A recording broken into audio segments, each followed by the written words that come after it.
You're listening to Genuine Chit-Chat. This show is for real. Hello there guys, and welcome to another episode of Genuine Chit-Chat. This week I am joined by the third time returning guest, Moxie LaBouche. So if you aren't already aware, Moxie LaBouche is a voice actor, she's a trivia guru and a podcaster. She has a podcast called Your Brain on Facts, which I highly recommend to people. And in addition to that, she's been on the show twice before. She was on episode 93 of Genuine Chit-Chat, which is almost like an introductory episode to who she is and some of the cool reasons she does what she does. And then she was also on episode 111, which was the Christmas special from 2020, which was the UK versus US, talking about the weird and wonderful differences between America and Britain when it comes to their Christmases. So this time we're kind of doing that. We're doing a revised edition, so we're doing the UK versus US round 2, and this time it's basically the same thing but not specifically Christmas related. So we talk about quite a few things, and we've got a little Google Doc that we add to, so we're going to have lots of these episodes over the years, one would hope.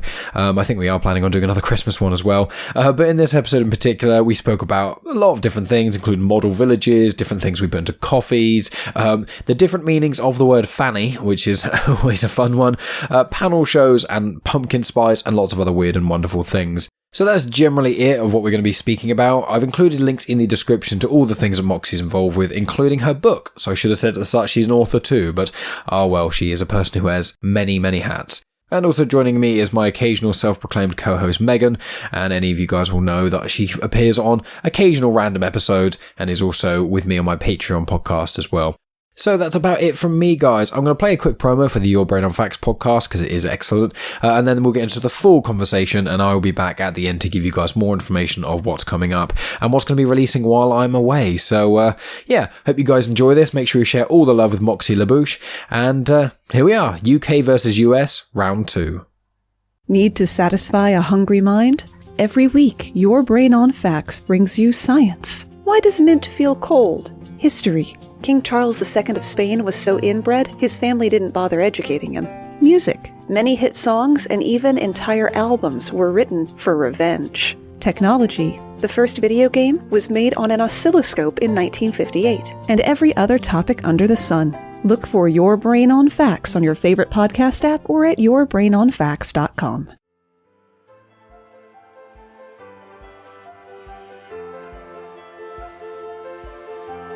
Welcome to Genuine Chit-Chat, where we have honest conversations with interesting people. And I'm your host, Mike Burton. I'm Moxie from Your Brain on Facts, and across the room and across the channel from me we have... Mike from the Genuine Chit-Chat podcast, and my faithful occasional co-host, Megan. Yeah. I'm Megan. Hi. I don't have a podcast. Hello, everyone. Tax onto mine occasionally. Our Patreon one. That's the closest thing you have to your own podcast. But yeah, it's wonderful speaking to you again, Moxie. And we are here today is kind of a thing that we're starting to do regularly, and I really want to keep going, where we hold each other accountable for broad social trends in the other person's culture. You know, just for fun. It is always fun when I talk to my other American friends and things, and some of the fun differences in, you know, all kinds of different subtleties between England and America. Like, we have so many similarities, but there are so many things that are just oddly different in other ways.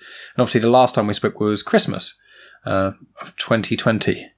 Yes, the whole time of the last year and a half has blurred into one, so it's very hard to figure out when things really were. Has. The fact that it was around Christmas is the only reason I have any idea of how long ago it was. Well, and that was a ripe subject matter. We had so much to go over because you're exposed to a lot of American culture thanks to, and I love this term, Coca-colonization. That's just us wiping our dicks all over the entire world. And I watch a lot of British TV, so I get exposed to it too. But then you have this, you don't have the depth of cultural understanding. So when you see something referenced repeatedly, you're like, I really want to know what exactly that means. I think I know what it means, but what does it actually mean?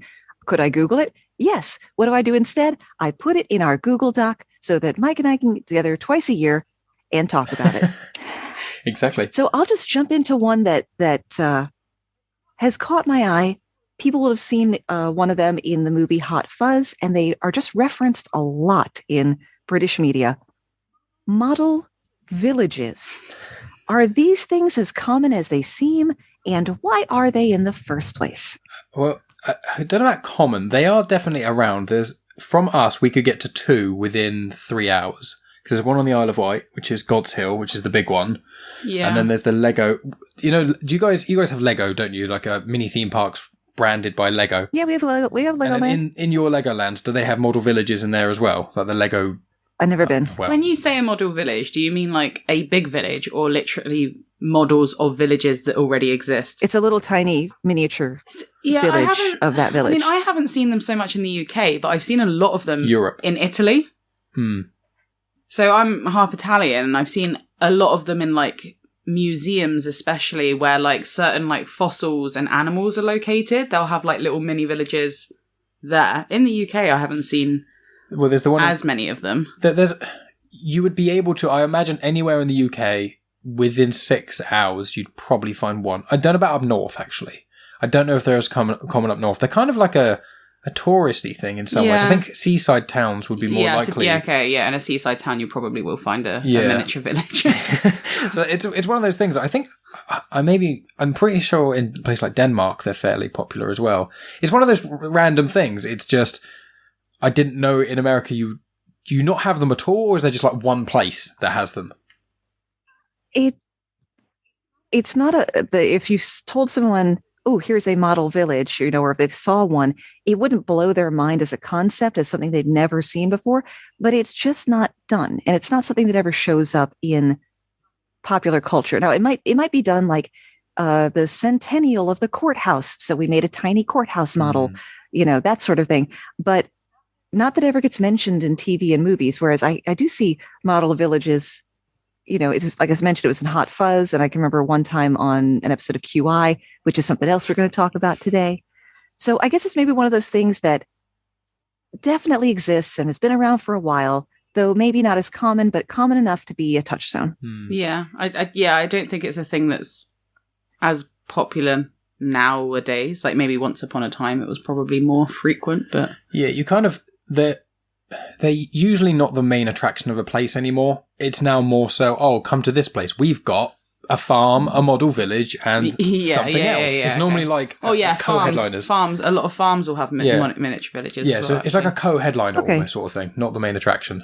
So a petting zoo for the kids and a model village for them. That's not very uncommon, I'd say, over here. But in America, I've noticed that you guys have a lot of... or at least it seems that way from history, from TV and stuff, is world's biggest whatever. You just have like a can of soup that's just the biggest. Yeah, that's sort of silliness. Roadside attraction. Now, do you mean largeness records in general, or roadside attractions particularly? Both. Because we love the shit apparently out of some roadside attractions, especially in the Plains states. So you can picture America, and there's kind of a mountain range at either end, and then in the middle is just flat, not a lot going on. And so on those long stretches of road, and in some parts of the country, a very straight and featureless road, all of a sudden, world's biggest rocking chair, hotel shaped like a duck, that sort of thing. Oh yeah, no, we love those. Because I think it's in like an episode of The Simpsons, it's like the world's biggest ball of yarn, and then like the world's biggest tire fire. Well, yeah, that's in Springfield. Yeah. That's in Springfield. Yeah, that is an odd thing for me. I guess it's because obviously America is so big that when you drive it, you need a pit stop. So they have those things to kind of go to the road, get out, stretch your legs. Whereas in the UK, it's so small that you can drive from Southampton, which is basically as south as you can really get, up to Scotland in like 13 hours if you like continuously go for that. And that's the whole... Why the hell does it take 13 hours? To drive? Yeah, well, if you include some degree. The entire UK is the size of Michigan. Why would it take? Well, there's a lot of roads that go like around cities and things like that, and hills. But then there's also stops, like not stopping for long periods of time. But obviously, if you're driving for a certain, there are service stations everywhere in the UK. It's rare to drive anywhere without there being a service station, and they're always so fun. So we got to stop there for a few minutes. Yeah. But yeah, we have. I think I haven't driven to. We're due to drive to Scotland soon, but. Yeah, I mean, I personally haven't driven to Scotland, but I know people have done it in like 12 hours. Yeah, Liverpool took, which isn't Scotland, but Liverpool took it was 8 or 9 hours the scenic route, and probably 7 hours maybe It depends where in Scotland though as well, because if you go right to the top, then obviously that'll take ages. You have to then get ferries. You guys would not have liked being on tour with us then when we were doing burlesque, because you could easily spend 7-8 hours straight, particularly if everybody's sleeping. But I guess that's just a matter of what's relative distance for you. Because like if I have to drive across town here and it's half an hour, I'm annoyed. If I lived in the Southwest and you told me, hey, there's a concert, it's 4 hours away, I'd be like, cool, let's go. Because everything is so spread out. You're guaranteed a minimum of an hour drive to get anywhere. I had a friend come and visit me he's from Essex, and he missed his connecting flight at JFK to get down to Richmond. And I'm like, okay, you just have to take a Greyhound. It's an 8-hour bus ride. He's like, 8 hours? I'm like, dude, you are in a much bigger landmass than you are used to. That is nothing for us. I don't even pack food for anything less than 6 hours. Oh, God, 6 hours is a mission for... Yeah, when I went to visit my friend, she currently lives in Charlotte in North Carolina, but her family are from like the Outer Banks. So we went to visit her family, and it was like a 5 or 6 hour drive. And I was like, how is this still the same state? I don't understand. Like 5 or 6 hours in the UK takes you to like a completely different area of the country. I was like, we're still in the same area. I don't understand. You can go from country to country easy. From Wales to Scotland. We could get to France in less than 6 hours. Yeah, obviously on the Eurostar or on a boat or something. But it's funny with England compared to America though, because you guys have got an abundance of space and we haven't got anywhere near enough space in a lot of ways. Like we've got a lot of nice countryside, but all the settlements are just, built on the same place over and over and over again, sort of things. Whereas because you're the modern colonized version of America is, only a few hundred years old, the difference in sort of, we just cram everything in. So, what can we put in this little tiny area? Let's put a little model village. What can we put in this tiny little thing there? Let's put a farm shop. Whereas in America, it's like, what do we want to do? Well, we've got 18 miles or hundreds of kilometers that we just own. So let's just put a giant rocking chair there for a laugh. It's just the completely different mindsets in that respect. It really is. We've got quite a bit of America to work with. Yeah, and it's also Australia's massive as well. Yeah, I mean, and they're about the same size. And I always have to remind myself not to lump Australia together, like geographically or like land type is not, what the hell kind of word am I looking for from 5th grade science class? But how there's, the bush, but there's also rainforests and there's, cold polar, mountain regions. Biome, good enough. Not making it all one biome, because tell me you don't picture Australia, you just picture the outback. No. No. Yeah, because I kind of think of it almost like a donut. I just think of there's the middle, which is the outback, and then everything else. So I do kind of look at it almost in one brush. Unfortunately, I'm very uncultured when it comes to Australia. Well, like, only like the 10% around the coast gets 90% of the rain or something like that. So the donut analogy is not inaccurate. But you pick the next topic. Well, I was going to pick up something which I wrote on the list of destiny, and it's something that's always baffled me. Oh, I got to rename the file. Hold on. It's at the bottom. It's just list of destiny. It's tuna fish. Why do you call it tuna fish, but you don't call salmon fish, and you don't call cod fish? But there's nothing else in my knowledge that Americans call tuna. That's such a weird thing to pick up on. If you think there's something else, if there's like the name of a fish that was called something else as well, then that would make sense, because you'd be like, oh, well, this is tuna and this is tuna fish. But if you did it with everything, if you were like, oh, we call them salmon fish, we call them codfish, if you called all fishes... I mean, we still call American cheese instead of just calling it cheese. We could leave that off. It's redundant. Same thing with French fries in France and Swiss cheese in Switzerland. That is actually etymologically kind of interesting. It's not something I ever recognized, that we only tack fish onto tuna. And now I really want to know. I want to rather than, again, looking it up my damn self, I want to sick some of my, language podcaster friends, like the folks from Bunny Trails, sick them on it and find out why. I don't know. I should have saved that one for the end. That was one of the big guns. Could also hear your thunder as well, which is it's summer in the South, and I had to stop my professional voiceover recording anyway, so this was actually timed really well since I couldn't be making my paper. Yeah, the storm. Yeah, a bit of thunder. That adds to the atmosphere and things. Yeah. So tuna fish. So that's the mystery of everyone has to try and answer. So I think it moves back to you then with that nice and easy one. Okay. It's softball. This is going to be an easy one. High Street. Will the street be labeled High Street, like the name of the street? Or is that just the shopping district everywhere is referred to as the High Street? It can be both. So normally, if it is the main high street, it is a high street. I'm thinking about Eastleigh, which is the town that I grew up in. The main street is called High Street. So I can speak for Eastleigh as a town that is the case. It's very common. It is common, I think. It's normally, because England is once again so old, they don't generally rename roads much. No, there are a lot of roads that are the same name. So like, I remember one time Mike and I, when we first moved here, I put in our address. We'd been out for the day. I put in our address, and I didn't look at the address properly because I didn't read that it didn't say Southampton and it said Basingstoke instead, which is a different town.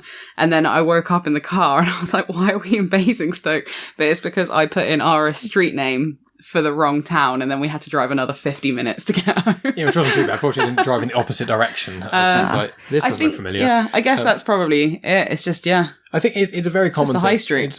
If you're in any town in Southampton, if you're in any town in England, or even I think the UK, and you say to someone, "Where's the nearest high street?" they'll always take you to the main centre of the towns and things. And they're pretty much always called it High Street, unless there's like it's called the Southampton High Street. But I don't think many places have got the name of the town in them, do they? It's normally the opposite. In Southampton, we've got Winchester Road and Portsmouth Road and all kinds of other road names of other places. And there's other places that have Southampton Road. I'd be intrigued to look it up because as I say, I know from Eastleigh specifically that it is called the High Street and it's also the main street. But I don't know if that is the case in every single town in the UK. But generally, I think it is. For the most part, for what I've seen, I think that is the case. Good to know.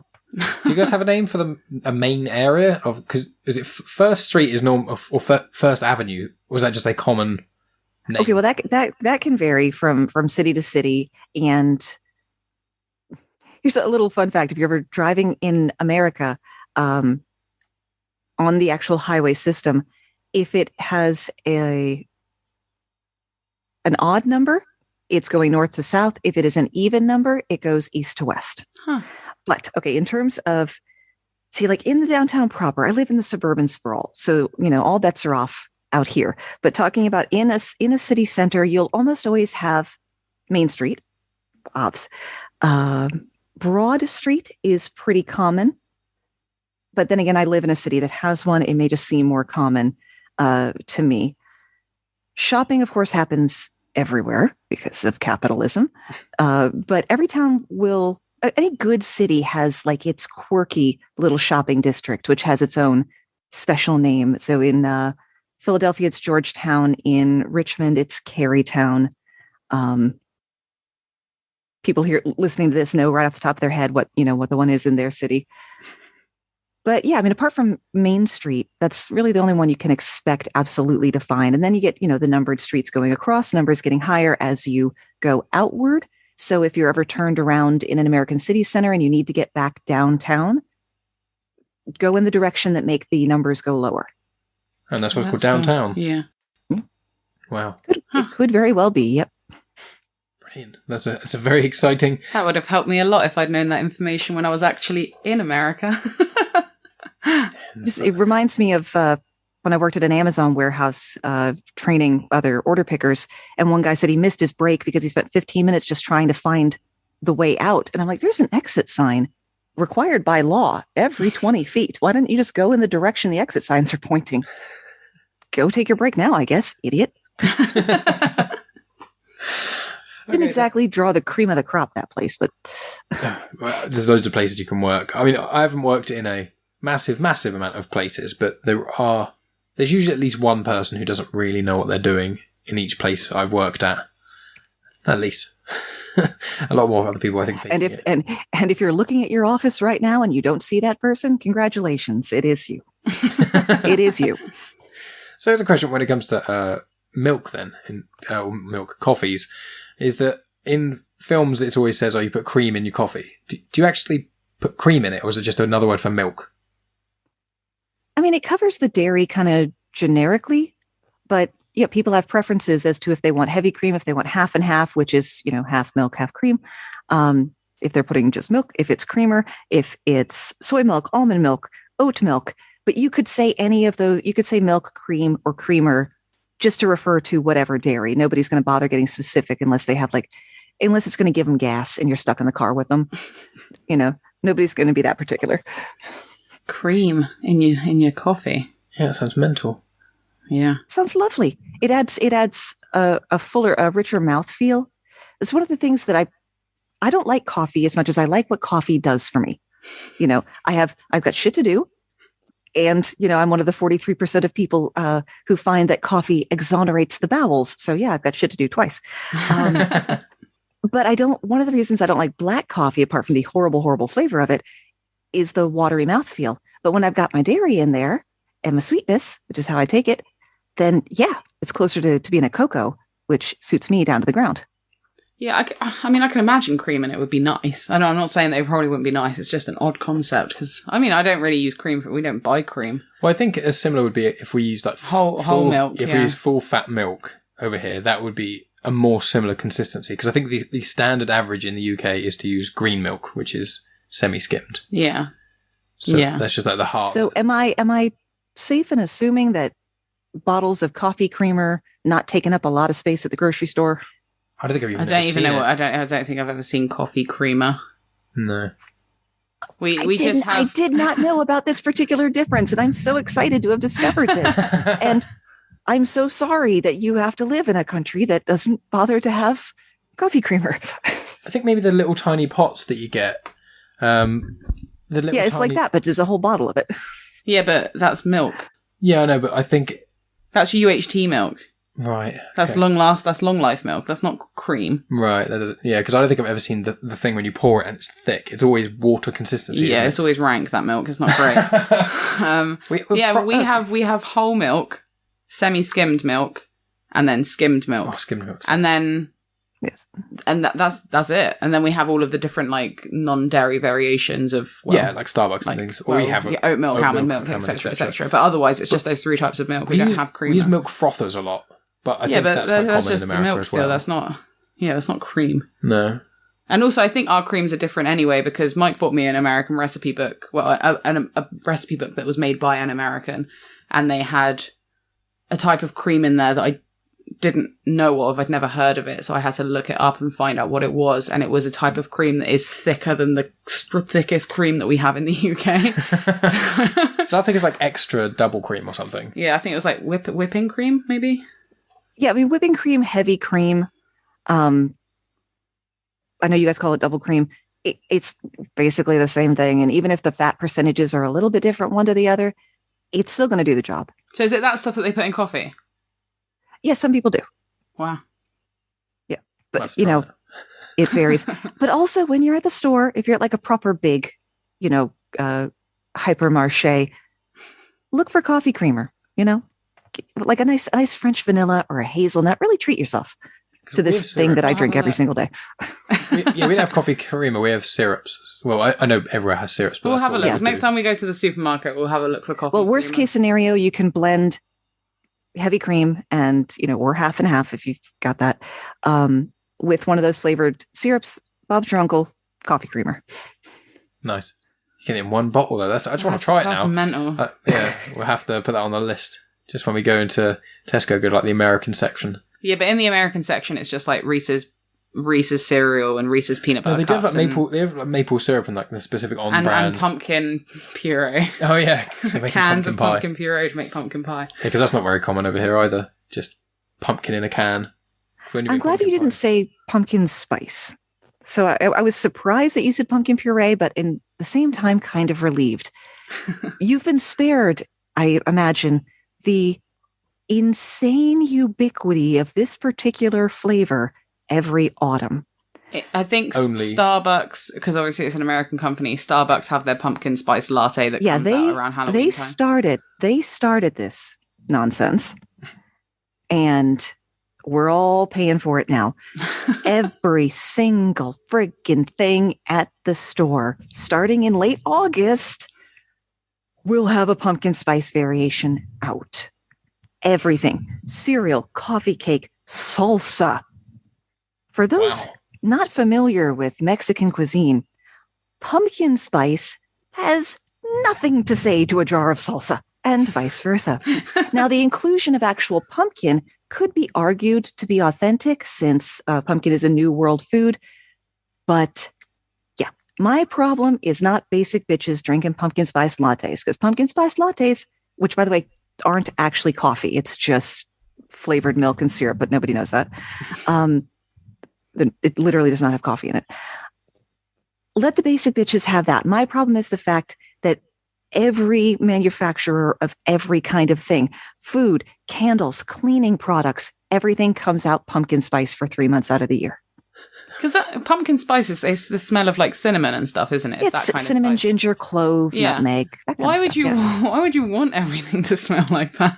I wouldn't want my clothes to smell like that. We don't. Clearly, enough of the demographic do.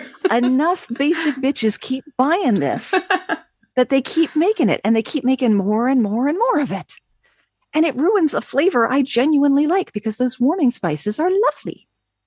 Yeah, we don't get that at all. No. It's just Starbucks. Not for pumpkins. Maybe no. I feel like McDonald's might do it as well, but it's always very limited edition for like a few weeks or something. To be honest, though, it's only really recently that people have been getting on I think it's like, especially in the past couple of years, that people have been getting on the like pumpkin pie hype in the UK. I mean, myself included, also did make a pumpkin pie last year, but we were in a lockdown, so everyone was making pumpkin pie.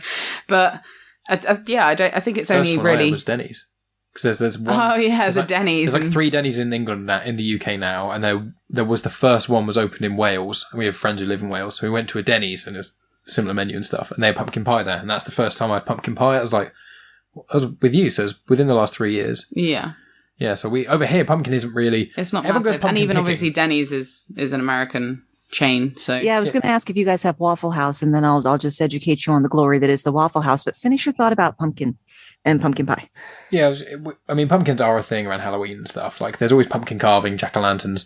We don't call them jack-o'-lanterns. We don't call them we just call them pumpkins. Yeah, because the only time we ever have them around is Halloween, to carve pumpkins, put them out, put candles and stuff in them, and not that many people make food out of them, do they? No, normally people literally just scoop the insides out and use it to make a jack-o'-lantern. Sadly, that is the same here. The jack-o'-lantern is far and away the big use for pumpkins. And I used to work at an Aldi, and the ones that we got in were like just ginormous, but they weighed nothing for their size. So they were really thin-walled. They were just made for carving. There was like no meat to them. If you like cooking with things like butternut squash, any of the orange-fleshed winter squashes, grab a pumpkin. It's the exact same thing once you cook it down. And no, I love cooking with pumpkin, but I am in the minority for sure. And pumpkin pie can be very polarizing. People who do not like pumpkin pie do not like pumpkin pie. Yeah. We actually still have some pumpkin soup in the freezer that I made around Halloween time. I wasn't as much of a fan of it. I mean, neither was I, which is why it's still in the freezer. It's the world shred a little smoked chicken or smoked turkey on top of that with some dollops of creme fraiche or sour cream, some chopped green onion, boom, whole new dish. Ooh. I'm going to have to do that. Yeah, you can. Get ready because I can use up the pumpkin soup. Weeks at home I do. without me. So, yeah that's what I can do. Work and whatnot. So, your thing was pumpkin latte, but you're going to ask something about... Waffle House. Waffle House, yeah. Yeah. Do you have them? I've never heard of it. No, I don't think... I think we don't have that brand, I don't think. Or if there is, there's like one or two. I've never heard of Waffle House. No, but we've got in Marlins, there's the pancake... It's called the Stackhouse, but it's the pancake place that does waffles. We went to a place literally 2 days ago where there's waffles and pancakes. Yeah, I mean we have places that sell waffles and pancakes, but specifically the Waffle House. When you mentioned Denny's, which surprised me that there would even be 3, Waffle House makes Denny's look fancy almost. It is this. There's these small little diners. Everything's like real stripped down and efficient. It's got a little bit of the, 50s diner aesthetic going, not leaning super heavy into like the poodle skirt kind, but just in the, the era. You go in, you eat, you get the fuck out. You know, it's open 24/7, and FEMA, the Federal Emergency Management Agency here in the U.S., actually has an unofficial Waffle House scale to judge how severe a natural disaster is. If the because a Waffle House can run without power for a certain amount of time, it can run without running water for a certain amount of time. They're actually made to be like this, and they often serve the responders to natural disasters. So it has to be really, really, really bad to close a Waffle House down. So you could actually tell how bad the hurricane was based on how many of the Waffle Houses are still up and running. That's crazy. Wow. We don't have the places we have that are 24 hours. They're few and far between. It's normally open. I don't even know if the Denny's in the UK are 24 hours. I don't think they are. Most of the time, the Denny's that when I went to Vegas, Denny's was like the only place that you could eat that was near the accommodation that I was staying at. So I ate at Denny's quite a lot because it was open 24/7. We don't have very many. That's their business model. Yeah. Drunk people obviously make sense, but we have like kebab houses and places you can just order like burgers and pizza and chips. Yeah, fries. Like drunken night takeaways, but even then, they're not open 24 hours. They'll shut at like 5 a.m. depending on the area. Yeah, some places are 5. But places to actually go to eat, I think there's a few McDonald's about, which are like 24-hour McDonald's. The McDonald's in my university town was 24 hours. But often they don't open the shop part. Sometimes if they're drive-through, just the drive-through would be open. Yeah. Hours, There's one in Southampton that I think is 24 hours as well, but you don't go into the store. They've got like a panel thing where you order through the panel and then they give it to you in like a little slot so that drunk people can't go in and vandalize. Mm-hmm. Mm-hmm. Yeah, but we don't have Waffle Houses open like that because we've got places like we've got Ed's Easy Diner and places which is an American diner, and that's a franchise. So there's quite a few places that probably trying to mimic that, where they do milkshakes, burgers, giant onion rings, just really incredible lush stuff that is the best, but it's probably not. Oh, it's terrible for you. Yeah. Oh, it's terrible for you. Yeah, it's absolutely awful. I had a thought, lost it, regained it, lost it again. Oh, have you all ever had chicken and waffles? Yes, I love it. Yeah, we have. Okay, good. It's so good. As soon as I went to my first place, it's when you had it at Denny's. Yeah. So I was about to say, as soon as I went to... Important question, what did you put on it? The spiced syrup. I was excited by that. Cool. It was because there's the normal syrup and spice, and I was like, I'm going to give it a go, give it the spice one. And I liked it. I think I probably preferred normal syrup, but I'm a sweet fiend. So maple syrup and honey and any of that sort of stuff, I'll just destroy things with it. And the spice was nice. It was quite different, but I was like, I like the sweetness with the chicken more than I like the hint of spice. So yeah, I love mixing savoury and sweet all the time. Bacon and syrup and pancakes anytime I can. It's just breakfast buffets are my favourite thing in the entire world. I just get so excited if we're going anywhere and there's a chance for a breakfast buffet. I need it. You can see Megan's face. That is. He does. I get so excited. Loves the breakfast buffet. Breakfast buffet or gingerbread. That's when I get the most excited. Well, what the hell's not to love in a breakfast buffet? Yeah, our favourite food is breakfast food. I've picked hotels to stay at based on the breakfast. Like, same. You go to the TripAdvisor, you get that picture of the breakfast room. You're like, that's not going to cut it. I need more. Oh yeah, we went to a place it wasn't Stratford-upon-Avon, it was Somerset, and we went to that place. The place that we went to recently. The reason I picked that pub is because they had a really good review for breakfast. I think it's the Vintage Inn in Wellington. If anyone in the UK listeners want to go, if they're going for a Somerset cider tour, which is what we went for, and this place had. There's a butcher's across the road that has award-winning sausages, and they serve them in their breakfasts. So we chose that one. They were lush as well. They were good sausages. They were cracking. What were we talking about? Not sure. No idea whose go it is, because we're doing so much good, so many good tangents. But here's something I've always been curious about. If you will sum it up for the folks at home, ASBO. ASBO. Right. It's an acronym. Antisocial. Behavior. Order, I believe. Order, yeah. Yeah, it's basically... Well, I was about to say it's when chavs break stuff, but you guys don't know what chavs are. So. And chavs don't really exist anymore. Not as much, no. There's still a few pockets of them. We have chavvy enough people. So for my listeners, think Chad or Dude Bro. Kind of like that, yeah. But on a Chad or Dude Bro who is more on the lower end of the economic spectrum. Inner city white trash dude bro. Yeah, more or less. And for a very easy derogatory old person term, a hooligan. It's just, that sort of thing. It's just basically if someone who's young does something, normally smashing windows of buildings or... So do they even give out ASBOs anymore? A friend of ours, the one I call the bear, who I always give hugs to, I'm pretty sure he has one. Yeah, I know, but he's also our age. He's our age, so it depends. It's not like he got given this ASBO like a year ago. No, it was over 10 years ago he got it. Yeah, so. and what I'm saying is that I don't know if they hand out ASBOs anymore, but then again, I'm also not 14 anymore, so I don't hang around with that age group that are going to be getting ASBOs. I only know one person who I know for sure has got one, but yeah, it's just an order from the police basically telling you off. It's just like a warning. It's like a strong... I think if you get a certain amount of ASBOs, then it becomes like an official thing on your record. Yeah, because do we have juvenile hall here? I honestly don't know. I wasn't a bad kid. I don't know about all of us. Nor was I. I went to quite a rough school between the age of 10 and 16. You probably knew a load of kids that had ASBOs. I knew a kid who robs someone's flat by, when they opened the door, they smashed him in the head with a hammer. Jesus. Yeah. Okay. that's all I know. That took a turn. Childhood shenanigans. This wasn't someone I like to associate myself with. It's just someone I vaguely knew from school.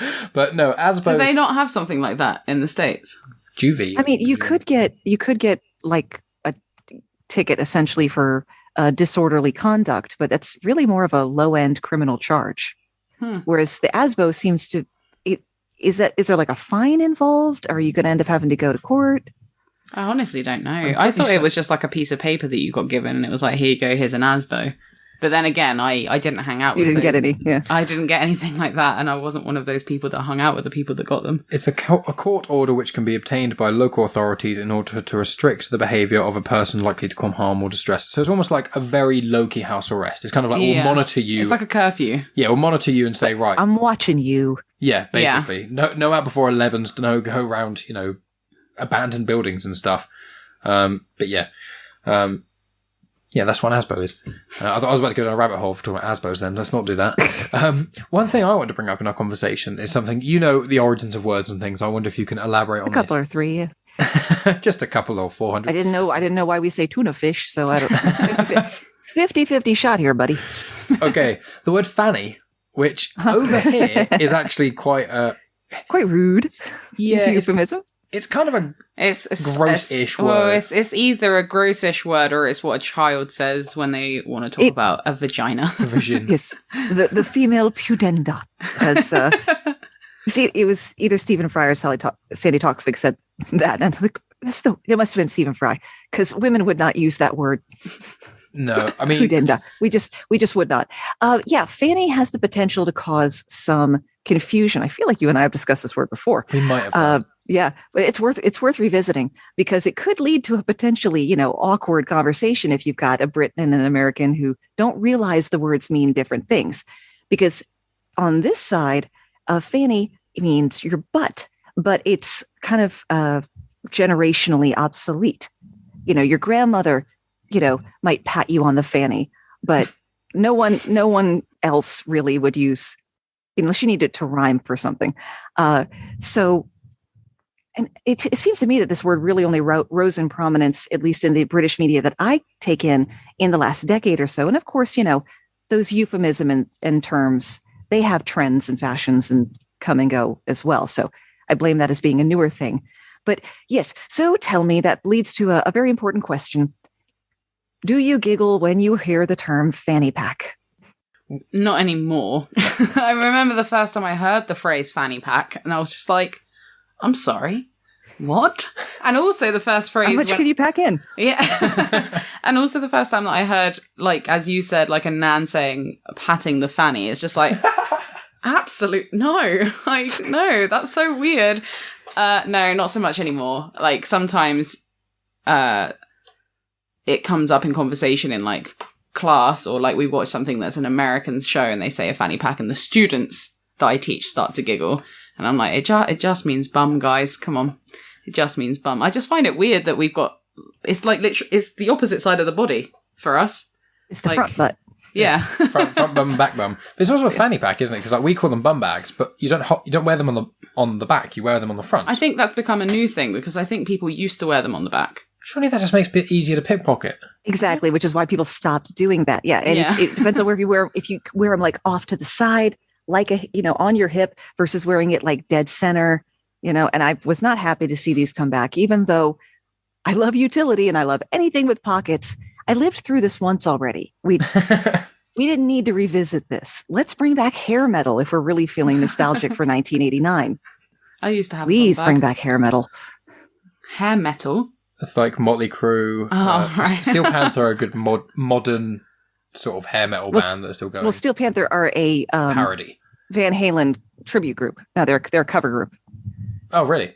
Yeah. Wow. They're a Van Halen cover group. I did not even know that. Oh, yeah. There you go. Well, Megan doesn't know. I didn't even know who they are. No, but... if you go online, if you search for Steel Panther online, what you'll find is a video of this 12-year-old boy who had held up a sign challenging their guitarist to a guitar duel. And they bring him up on stage and he has the intro to Jump, that Eddie Van Halen solo at the beginning of the song Jump. And he nails it note for note perfectly. And he's 12. Wow. So if nothing else, it's a feel-good video to look for if you need one today. Yeah, but it was weird because I watched, it was in SpongeBob. That was the first time I heard the word Fanny. It was Plankton once says to SpongeBob, he's like, oh, it'd be such a pain in the fanny. And I was like, whoa. This was when I was 10. And I was like, what? Did Plankton just say vagina on kids' TV? What's happening? I'm confused. Why is he telling SpongeBob to hit him in the... What? I was so confused. And then I was like, oh. I actually think something similar happened to me because I remember watching Sabrina the Teenage Witch and I'm pretty sure they had a song where they sang the word fanny in it. And I think it was Shake Your Fanny or something, but obviously doesn't mean vagina. But I was singing it. And then my mum told me off because she said it was a bad word. So very rarely used over here. That's defensible. You were using it in the context in which you learned it. Yeah, exactly. Yeah. I didn't know any better. I was on Sabrina the Teenage Witch. Classic show. What a show that was. The live action one. Should have been fine. Now, here's something I want to ask about, but I also need to look up a special fact that I want to share at the end. Another thing I see a lot of in the British media that I take in, panel shows. Not referring to contests with a panel of judges like X Factor and stuff like that, but QI, 8 out of 10 cats. I don't know, Countdown's a game show, but... Never mind, the Buzzcocks was one. Would I lie to you? Would I lie to you? Haven't got news for you? Just so many. And panel-based game shows, that too. Oh yeah, Mock the Week. There we go, that's the one, yeah. If you had to venture a guess, why do the British Isles love panel shows so? Because we're funnier than Americans. My God. Yeah, but sometimes they have Americans on them. I know. Well, they do have some good Americans on there. It's generally just... It's a good way to but then one time they had David Hasselhoff on 8 out of 10 cats, and he sincerely did not know where he was. Oh, yeah. I'm not sure he knew what city he was in, let alone what the show was supposed to be about. I've met David Hasselhoff. I'm sorry. He signed a doorway, didn't he, in your old school? Yeah, he came to my school. Anyway, what a tale that was. But it's with panel shows, it's basically just most of the time you've got 3 people on either side and a judge or the person who's kind of hosting. The host is always a comedian. Then there's normally the captains. One captain comedians. Are also comedians, and then you get 4 guests often, and you normally get 2 of them are also comedians, and 2 of them are other random people. Sometimes 2 of them are they're normally a singer that's really funny, or an actor that has a sense of humor. There are always people that have that. They try. Generally can you handle. Get the one person who's rubbish. Yeah, really. There's always that one person you are really not adding much to the procedures. And sometimes that's one of the comics, because to be honest, I don't find Holly Walsh funny in the slightest. Deep cut for the Brits there. But I have a bonus fact about the best panel show of all time, QI, which has the worst theme song of all time. It just really doesn't do the show any justice. Well, it was made that way on purpose. The beat of the song, the meter of the song is Morse code. Huh. And they'd kept it hidden for 12 years, that it was actually spelling out a website you could go to, which sadly is not up anymore. And I didn't put it in the Wayback Machine. It was www.alanzeroandstephenhero.com. So the QI theme song was spelling out what I'm assuming was a website dunking on Alan Davies. It spelled it out in Morse code, and they didn't tell anybody for 12 years. Wow. That's crazy. That's one of those in-jokes that's so far in. It was so far in. Oh my God. That's amazing. Wow. Yeah, you learn something new every day. I mean, every time I watch QI, even if I've seen the episode before, I learn something new. You can't retain all of it in the first go. No, you've got to watch it multiple times. So many. That's the best thing of when you're like, well, when we used to channel hop, because we don't really do that anymore, but like when, eating dinner with the parents and say, oh, there's a QI episode I've seen before. Really? Yeah, but I can only remember, and there goes the fact that I remember. Now I know nothing. I just remember this combination of people being on it. Exactly. And that letter being the thing of the week or whatever. I don't know why we have so many panel shows. I guess it's a way for comedians to promote themselves. I think I've got a reason why. What? Because for the longest time, BBC was the person putting out content. BBC doesn't have adverts, so they have a limited budget. And what's the probably cheapest way you can make a lot of programming to pad around 5 the bigger people shows? in a desk. Yeah, it's just... I guess that's true. Literally, or you can probably use the same...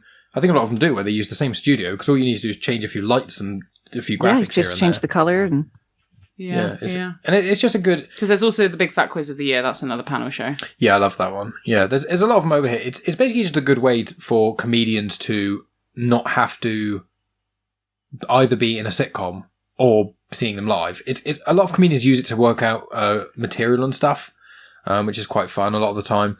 And it's a quite good way to kind of sample them as well, because often you'll find that certain comedians will be funnier on panel shows. There are certain comedians that appear again and again and again and again, whereas there are others that you only see like once. And it's like, they didn't quite get that in a way. But if you watch a lot of panel shows, generally you can be like, oh, so-and-so's doing a tour. Because England is quite reasonably sized for driving and things. 9 times out of 10, if there's a stand-up comic playing a decent amount of dates, you can drive and get to them within 2 hours easy if they're not huge. But normally within 40 minutes. I mean, from us, it's Southampton, Bournemouth and Portsmouth. If there's a show that's quite big, normally it plays one of the 3. Yeah.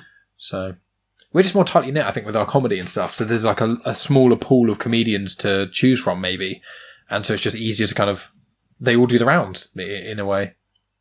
I do wish we had that function of it here, that a place where like an up-and-comer who's really getting their traction, could get on one of these panel shows and... You've got something close to that. Joe Rogan's podcast. That's about... It's just the one... Yeah. I know a lot of people don't like him, but it's more just like anytime there's an up-and-coming comedian, it would just pop up on Joe Rogan's show. Well, because obviously, because you want that exposure, because it's the most popular podcast in the world. Obviously, that's the brass ring in terms of getting your voice and your humor out to people, is to get on Joe Rogan. Yeah, and over here it's getting on 8 out of 10 Cats Does Countdown.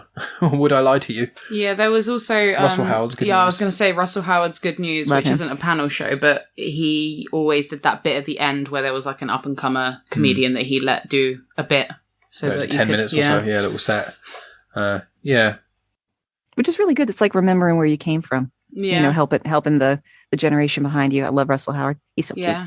It's like Jason Manford as well. He's a British comedian. He set up his own comedy night so that up-and-coming actors could get a little like start, and obviously has some publicity because it's got his name attached to it, because we went to one of the shows, didn't we? Yeah, 3. It's normally it's his presenting it, but often he's not at all of the places. He just owns the whole It's just his name is attached to it to kind of draw people, and then it's got 4 up-and-comers for stand-up. But yeah, it is...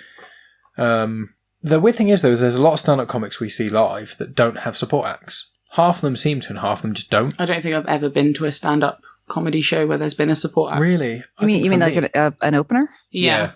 Oh, yeah. It depends on the night. You usually want to warm up, man. You want somebody else to go out there and do 10 minutes to just get the crowd loose. Maybe just British crowds are more loose anyway. Don't need any warm-up. Yeah, No foreplay for the British. Just right into it. I don't think I've ever been to a stand-up show where there's been a person starting before the actual person that you want to see. I've been to about 5 that have, and probably about 10 that haven't. So weird. Yeah, but then I think I showed a bit... Your comedians often just do an hour, though, don't they? They go up and do an hour-long bit. I haven't been fortunate enough to see a lot of live comedy specials. So I'd have to base it on, the DVD, which, is usually, like an hour and a half. But when you do go to comedy, there's usually... It's either a show with multiple comics, or, there's going to be an opening act because somebody's got to warm that crowd up. I saw Jim Jeffries. Nice. Yeah. And he had a local guy. And I don't know if this guy toured with him for a while or, he just picks up a new opener in each city. Either one's a good way to approach it. Oh, he was really good, actually, the opener. Sadly, can't remember his name. I'd say an opening act is more common if you're talking about a show with just one headlining comedian. Yeah, there's not that many, thinking about it. Yeah, because I've seen Jimmy Carr like 4 or 5 times and he's never had a warm-up But act. his sets are 1.5 hours. His sets are longer. To 2 I've also hours. seen Russell Howard live and he didn't have a warm-up. I think a lot of the time they have longer sets, though, because I've never seen... they're normally like 2 hours long. Yeah. Most of our comedians, I think, they do... Often they have intervals as well, pre-COVID, so it would normally... That comedian would come out, do 45 minutes to an hour, you have a 15-minute break, and then you'd come back and they'd be back on the show. Hour. Yeah, a lot of the time musical comedians do that a lot more, like Bill Bailey and I think Tim Minchin and stuff. Well, that's a lot of energy you gotta leave on that stage. I mean, even if you're just doing regular stand-up, you absolutely need to, go in the back, grab a Gatorade or Lucasade, excuse me, wring out your clothes for all the sweat and get back out there. Yeah. It's weird though, because gigs with music though, we always have loads of support. If they're really big bands, there's normally 1 or 2 support. If they're a mid-sized band, there's like 3, there's always 4, an opening 5. band. Yeah. That is weird. It is. I wonder if in some ways, maybe it's just that our approach to the theatre is different to Americans. I have no idea. I don't know. We'll have to leave that to the professional comedians. All right, you pick our last starting place for this episode. I'm kind of torn. Do you want any of those, Megan? Because we've got the ones we haven't tackled yet are basically those top 5. Well, they're 6 actually. I don't know. Do you want me to choose it? Am I putting too much pressure on you? You put me on the spot and there's like 5 options. You're talking to like the most indecisive person. Okay. Let's go with probably quite a simple one. Actually, no, simple one. Pants, trousers. What is there? Do you know of any reason why? Like we call them. I don't know why you insist on calling them pants when they're clearly under pants. Yeah, but I see that point. But pants are already under trousers, and also, do you say a pair of pants, or because we say a pair of trousers? Yeah, I mean we say a pair of pants, a pair of trousers, a pair of panties, a single bra, despite the fact there's 2 things in there. I really, really hate the word panties. I absolutely loathe it with every fibre of my being. So I guess you really wouldn't like if I said moist panties. I hate moist as well. It's so gross. Yeah, I don't know why that thing is that. I have a fun story about pants / trousers confusion though. Do it. Go for it. My friend, the previously aforementioned one that lives in North Carolina. You're not going to say her name. She do a shout out. I mean, hi Mary, if you're listening. Depends on the quality of the story.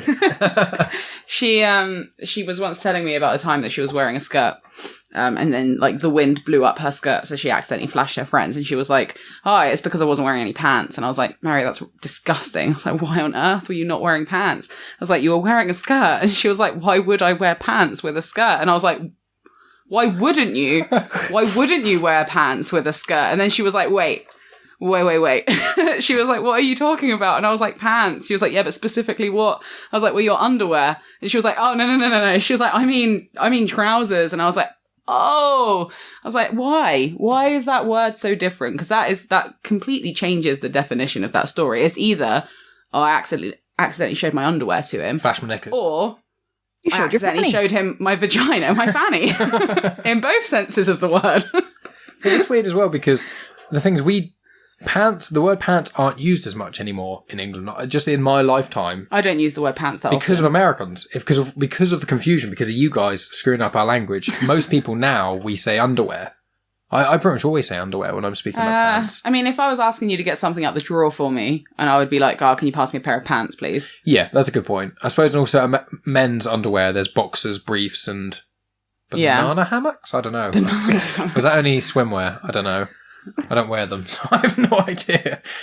Yeah, well, I wonder what the reason for that crossover in the language I don't know. is. I mean, we tend to only use trousers when referring to like a suit.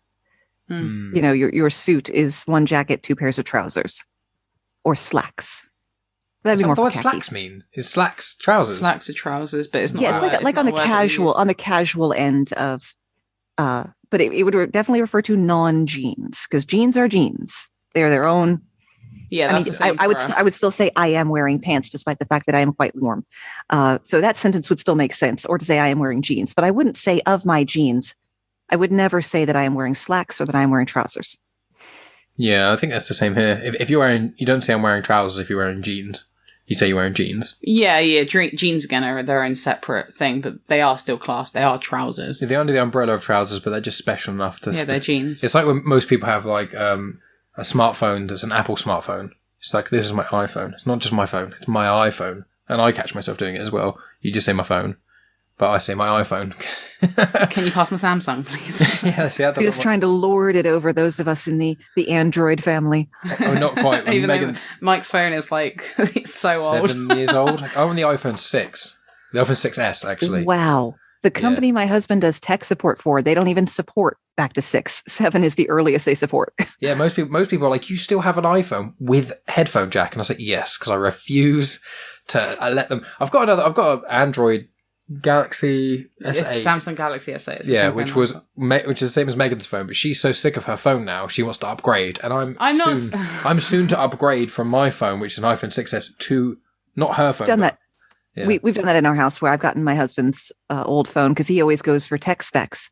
And so even if they're out of date, it's still more tech than I would have gotten for myself. Same thing with our laptops. When I finally got rid of my bought secondhand from a closed down call center, and it had about that much power to it, tower computer, where I edited a documentary for our Game of Thrones burlesque show, and my computer could only hold one scene at a time. Oh my God. And it took an entire day, literally 23 hours to export the movie. And then it turned out it didn't work. So yeah, hand-me-down tech, I totally dig that. Keep it in the family. That's how I roll. Yeah. I'm not one for flashy stuff. Same with like cars and things. I'm just, apart from occasional t-shirts, I think that's about it. I'll buy a new t-shirt every 6 months, maybe. I just go to trade shows. I just go to like a podcasting conference and just fill up on free t-shirts, half for me and half for the hubs. One thing I will say actually is linking into this is thrift stores in America are so good. They're so good. I love the thrift stores in America. They're much better than our charity shops here. They're massive. Like the ones are the terms equivalent? Because I've always wondered about charity shop. Is it equivalent to thrift stores as you've experienced them? It would be the most equivalent thing because does thrift stores always give money to charity or not? No, not always. Because it's kind of just a secondhand store, isn't it? Yeah, some are secondhand stores and some are charity based or like social program based, like Goodwill and we do not patron them, the Salvation Army. Yeah, we've got a couple of Salvation Army shops, but like all our secondhand shops. Charity shops are specifically for charity, whereas like the thrift stores are the equivalent. That's the only equivalent that I can go to. But yeah. Yeah, so you always donate, give your clothes for free to these shops, and they'll sell it for a tiny amount, and then give a portion of it to charity. But the only thing we've got is CEX. But that's for DVDs. That's for tech and stuff. DVDs. So we've got like the only stores we have that sell second-hand things that aren't like massive appliances and whatnot. They are basically just computer electronics stores. They don't give to charity. But when it's a general thing, which is either clothes stores or like... It's like clothes, books. You can get DVDs in there, board games, some furniture. Yeah. But that's the same with thrift stores as well, because I've seen furniture in thrift stores. But all our shops over here that I've seen that are charity shops are much smaller than thrift stores in America. The only thing I will say is the ones in America are massive. Like is Trader Joe's one? Trader Joe's is a store. It's a grocery store. It's a grocery store. I don't know anything about these places. It's because I think about you wearing Trader Joe's is the upper middle class woo-woo offshoot of Aldi. They sell really nice trail mix there. It's still all house brands, but people are just they're ride or die Trader Joe's. They are hardcore. Once you get one near you, you are a hardcore Trader Joe's person. It's literally Aldi in a different skin. I see. Okay, because it's owned by half of the Aldi company. Because there's Aldi North and Aldi South, and one half of it is also Trader Joe's. Let's see. I always get confused because you got that flannel shirt that you like wearing. Yeah, so my flannel shirt I bought in America for $3.50, and it's literally my favorite item of clothing that I own. It's a Dickies shirt, if that means anything to... It's a brand of workwear, yes. Yeah. Someone told me, I got a car share Uber with someone, he was like, that's actually a decent brand, and I was like, oh, cool, well, I like this flannel shirt. You're talking like a $40, $50 shirt. Because they're meant to be $3.50. Yeah, because it's for farmers and people who work for a living, and it needs to be hard wearing. And yeah, so Dickies, Carhartt, those kind of brands are the the farmer and mechanic kind of brands. Like I've got 2 pairs of Dickies work pants that I just love. Because for one thing, there's a thigh pocket that is the exact height of my arm. And I can put my phone in and out of my pocket like a sharpshooter pulling his 6 gun. I just, so that was really good when I was working at a store, at a wine shop where I wasn't allowed to go around and tidy the store. I had to stay in view of the exit just to make sure no one who wasn't 21, took alcohol or anybody stole. So like I literally have nothing I can do. I've already tidied the desk. I guess I'll scroll my phone, but I could put it away before anybody saw. Confessions. Shout out to Dickies. No, we all did because we couldn't walk away from the register to tidy, like a proper retail associate should. I was retail my whole life, everybody. I have very high standards for this.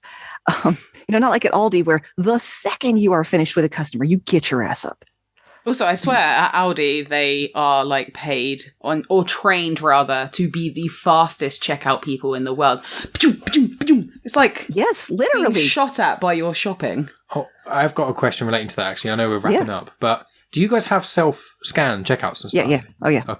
And it's a prickly issue because you'll always have that one person who is like will not use them and is defiant. And if I don't use this, the store will staff more cashiers. No, they don't. They've already made the decision. By the time the self-checkout machine is there, they have already cut the hours. So do they still have people that because there were people that like a bag boy, wasn't there? Isn't that like a thing? Do they still have people where they put your groceries in the bag for you? It's rare. We used to have a local grocery store chain here that it was mandatory. They were going to bag and take them to your car. You couldn't, unless it was something you were carrying in one hand, that he was putting it in the cart and taking it out for you. It was just part of the service. I find that so But that weird. one, that was, you'd get that at a more expensive or a local grocery store. You won't get it in the big interstate chains. You bag your own, basically. Yeah. Yeah, because we don't. Or the cat. Well, actually, they've redesigned. Actually, what's happened in the last 10 years, now that I think about it properly, is a lot of the grocery chains have redesigned the cash register station so the cashier can bag. So the cashier has to bag, and they don't have to hire bag boys. Oh, well, they already had that over here. Over here, it's a given that the cashiers always say, "Do you want to bag your own, or do you want me to do it?" Those. Yeah, I always want to bag my own shopping. Yeah, they don't bag. They just bag it quick. They don't put all the right things together. Got to put like cans at the bottom and stuff. All right, Mike, you don't need to explain to everyone how you bag your shopping. Make sure people, any newbies to... This is how we do it in England. If it's worth doing properly. Yeah, see? We don't have paper and plastic, though. That's not a thing of bags that we don't have over here. We just have plastic. Some nowadays places then there are more stores that are having... I mean, there's much more plastic than there is paper. Do you guys have any programs where, like, you're taxed for the bags, or you have to charge for the outrage. bags? There's an outrage about 5 years ago where the outrage was about just older generation complaining, basically because you have to pay either 5 or 10p for a bag now rather than getting it for free. Even though every British house everywhere that a British person has a bag of bags. Has a bag of bags. Yeah. But back in the days, 5 years ago or whatever, before it cost money, people would have so many, they just wouldn't know what to do with it. Your entire areas would just have, because British people, no one wants to throw any of the bags away because they might be useful at some point. But because people never made the effort to remember them in their car, they'd always get free ones. But now they've gone, you have to pay. People are like, no, it made me laugh. Pay for my bag. And now everyone's quite good with them. Yeah, it made me laugh how angry our nation got with having to pay for bags because, like... No one reasonable, really. Well, again, like, linking to Italy, they've been doing that for, like, literally as long as I can remember. It's always been a thing in Italy that you pay for your bag. So when everyone in England was getting all up in arms, I was just like, this is a really normal thing. Like, in Europe, it's in Europe, it's standard. Yeah, it's not 5 cents or something, I think, a lot of the time, isn't it? Just an add-on. It makes sense, though. Why not? I'm assuming that's the same in America. I can't remember from when I went. No, most places you still... are given as many bags as you need, but some cities and states are starting to ban, free plastic bags. And of course, I worked at an Aldi where they don't, you have to buy bags or bring bags anyway. And I'm very much of the philosophy that if you can carry it in one hand, you don't take a bag.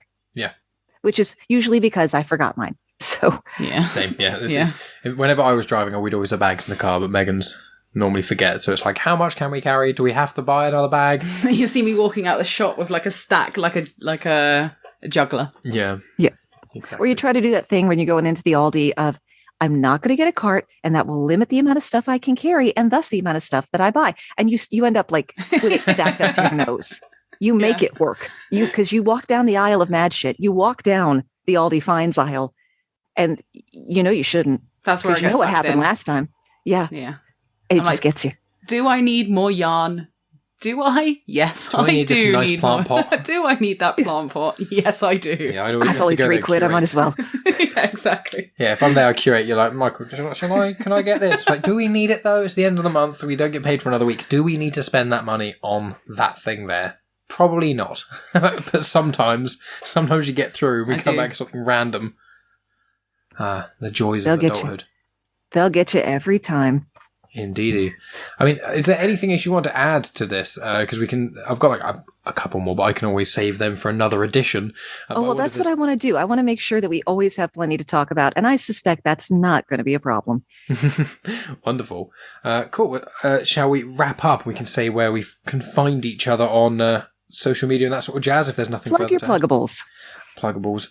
Go on, Megan, you go first. You're the star of the show. Yep, so I have the most amazing podcast in the world. It's called I Don't Have One. If you want to follow me on Instagram and follow my health and fitness journey, it is at GritsGetsFit. And I'm not going to spell it out, Mike, but now you're looking at me. GRITTSGETSFIT.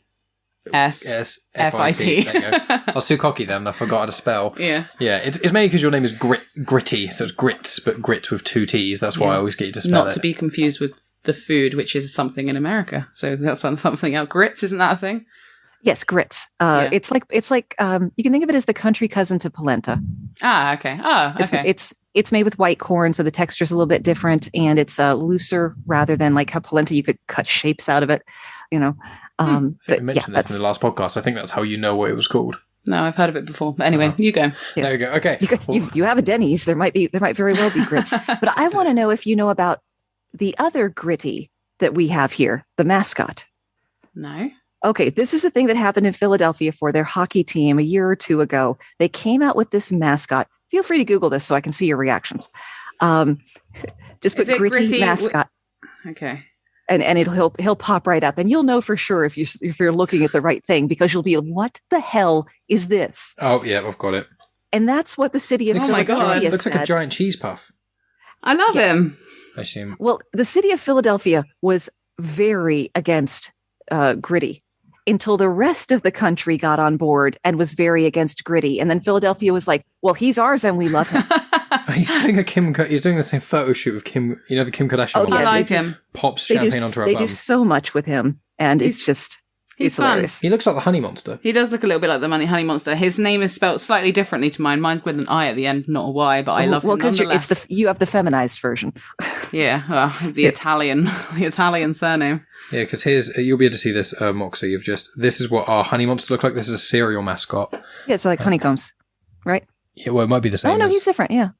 Yeah, that's the another thing that's similar but trips us up is the names of cereals, but I'll make sure to put that on the list. Oh, yeah, we'll have because like your Cocoa Pops are different things than our Cocoa Pops, yeah. Yeah, because we've and I'll be made to apologize for the fact that 85% of the cereals here have, a solid kilo of sugar per box. Yeah, whereas we're a little bit less. We're about 30% of our stuff is really, really, really bad for us.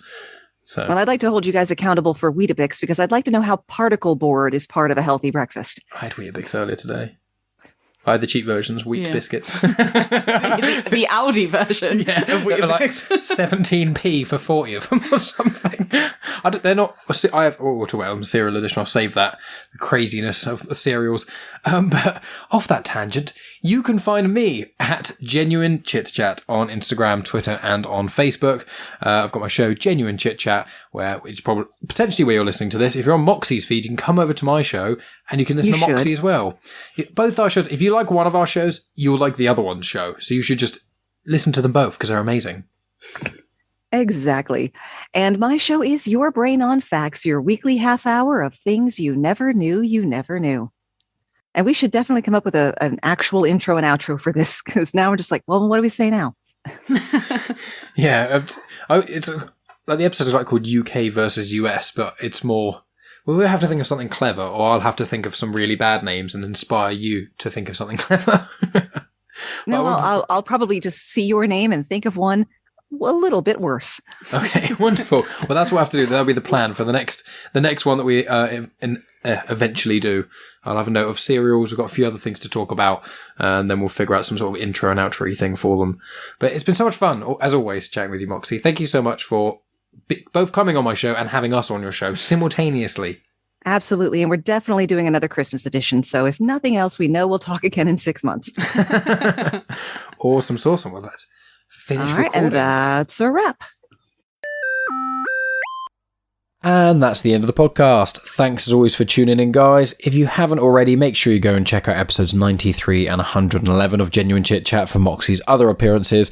Obviously, episode 111 is a Christmas special, so I won't be offended if you missed that. But if this is your first time listening to Moxie, make sure you check out episode 93 and check out the Your Brain on Facts podcast because it is a lot of fun. So what have we got coming up then? Well, I'm trying to be brief in this. I'm going away with Megan. We're going to Manchester for a few days, and then we're also going to the Lake District for a few days, and then when I get back, I'm going to a stag do. So it's going to be quite a busy couple of weeks. So for next week and the week after, I'm not going to be releasing normal episodes of Genuine Chit-Chat on this feed. What I'm going to be doing on one of the Sundays is releasing a road trip episode. So me and Megan went to Somerset in, I think it was April or May time, and we recorded our road trip there. And we've done this before last year, I think, in summer, and put it on the main feed. But I actually recorded it and put it on the Patreon feed. And so what we're going to do is something similar this year. So what I'm going to do is I'm going to release the road trip from Somerset episode. I'm going to release that on this main feed. And in the meantime, while I'm in the Lake District of Manchester with Megan, I'm going to record some things while we're on the move and things, and going to release that to Patreons. So Patreons are going to get our road trips currently. You guys are going to get a road trip from a couple months back, and we'll kind of go from there. I have a feeling that I may end up releasing one or two other Patreon things on this feed as well, just so you guys have something to listen to while I'm gone, but also try and be like, hey, if you were a Patreon supporter, you would have got this several months ago. And all Patreon supporters are going to be getting, as I said, some other road trip things, and I've already got a couple of other things that I've recorded that are going to be lined up there. So if you really want more content from Genuine Chit-Chat and you want to support the show, you can do it for as little as £1 a month, where you get access to the full RSS feed, which is just a link you put into your podcast app, and then you get the access to the Genuine Chit-Chat Patreon feed, which gets you early access to certain episodes when there's two-parters, when part 1 drops on this feed, part 2 and part 1 drop in one episode on the Patreon feed when part 1 drops. And then also there's a weekly afterthoughts show that I do with Megan, where we review movies and TV shows, normally like 10 or 20 minutes long. We do new movies, we do older ones, all kinds of variety and whatnot. And Megan's now, because one of our patrons, Tony, asked about when we're going to be doing a Harry Potter run through, because we're just doing a Star Wars one, we'll inevitably be doing a Harry Potter run through, which Megan is going to be very excited about because she loves Harry Potter pretty much as I love Star Wars. So that tells you as much as you need to know. But that's basically what you can expect for the next couple of weeks. I do have a podcast recorded from a gentleman named Craig from the Irrational Ignorance podcast. It was a really, really good conversation with him. That's just going to be released as one full episode because the conversation was only a bit over an hour long.